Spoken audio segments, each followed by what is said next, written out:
کوزدر تحصیل ادینزي کې په سړکونو تجاوزاتو خصوصي توګه اسبن روډ او چکدره بایپاس خول قبضه او ځمکو جوړولو په ضد د اپریشن فیصله شوې ده. په دې سلسله کې چکدره کې اسسټنټ کمشنر ادینزي عباس خان افریدي په مشرۍ کې نوې غونډه تابع وشوه چې په کې د پی ټی آی خیبر پښتونخوا اسمبلی غړي همایون خان، ایډیشنل اسسټنټ کمشنر جان بغزیب، ټیمو ادینزي رضوان الله، تحصیلدار ادینزي محمد یونس، محکمه تعمیرات ایس ډی او محمد رسول خان سره نور ذمہ دارو شرکت کړو. غونډه کې ادینزي کې په بازارونو، خوړونو، سیندونو، لوب ځایونو، سرکاري ځمکو تجاوزاتو په شکل کې قبضه په ضد اپریشن شروع کولو فیصله شوې ده.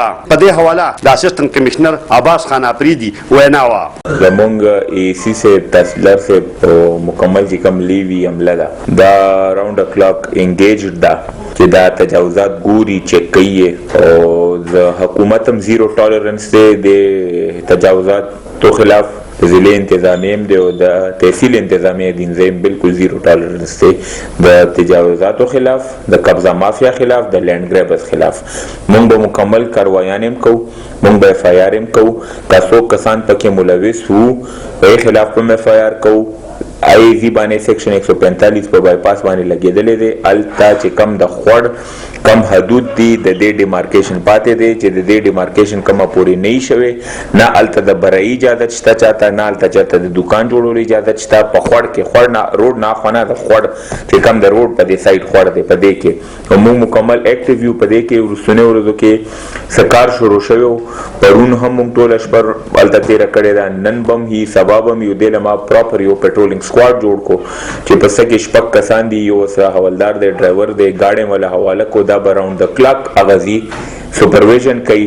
او په دې کې پکار دا دی چې اریګیشن ډپارټمنټ هم ټایم ټو ټایم موږ ته خپل رپورټونه را رسوي ځکه چې تحصیل انتظامیه مختلف شیزونو کې انوالو ده، په ویکسینیشن کې، کرونا ویکسینیشن، میزلز کې، په فارسټ کې، روټین مسلینیس کیسز کې، پرایس میجسټریسي کې، پرایس چیکینګ کې. نو دا پکار محکمول هم دي چې د تحصیل انتظامیه مکمل سپورټ عملي، مکمل هیلپ عملي. موږ به 24 غنټې ورته دلته موجود هم یو مکمل هیلپ هم کوو. په دې موقع د صوبایي اسمبلی غړي همایون خان د انتظامیه په شمول ټولو محکمو زور ورکو چې د سړکونو کولا وهلو په شمول خوړونو، سیندونو، سرکاري ځمکو قبضې ختمولو ادینزي ترقۍ دپاره د هر قسمه ذمه دارۍ اخیستو ته تیار دی. دې سلسله کې 13 شپه اسسټنټ کمشنر چکدره بایپاس خوړ قبضې په کوشش کې مشینري برآمد کړي او 4 کسان یې ګرفتار کړي هم دي. محمد اسرار، خیبر نیوز، چکدره، کوزدر.